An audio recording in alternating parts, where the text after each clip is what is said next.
Karate கிட்ல ஒரு jacket வச்சு Jackie Chan fight சொல்லி கொடுத்த மாதிரி இந்த குட்டி பட்டனை வச்சு உங்க குழந்தையோட ஃபைன் மோட்டார் ஸ்கில்ஸை நல்லாவே டெவலப் பண்ண முடியும்.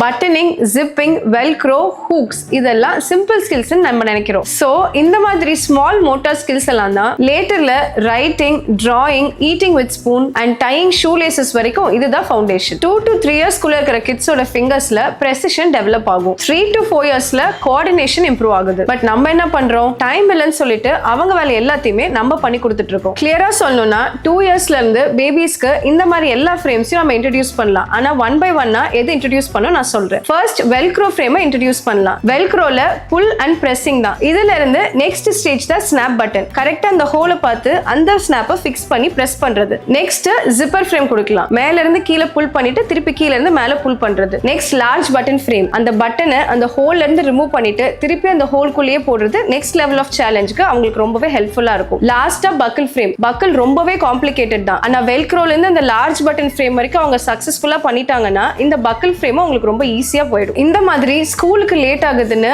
அவங்களோட ஒர்க் எல்லாமே நாமளே அவங்களுக்கு பண்ணிக்கிட்டே இருந்தோம்னா அவங்களுக்கு 10 வயசு ஆனாலும் பட்டன் கூட போட தெரியாம தான் இருப்பாங்க. ஹெல்ப் பண்றது நல்லதுதான். ஆனா ஒரு இண்டிவிஜுவலான இண்டிபெண்டன்டான குழந்தைய வளர்க்கறது தான் நிஜமான சக்சஸ்.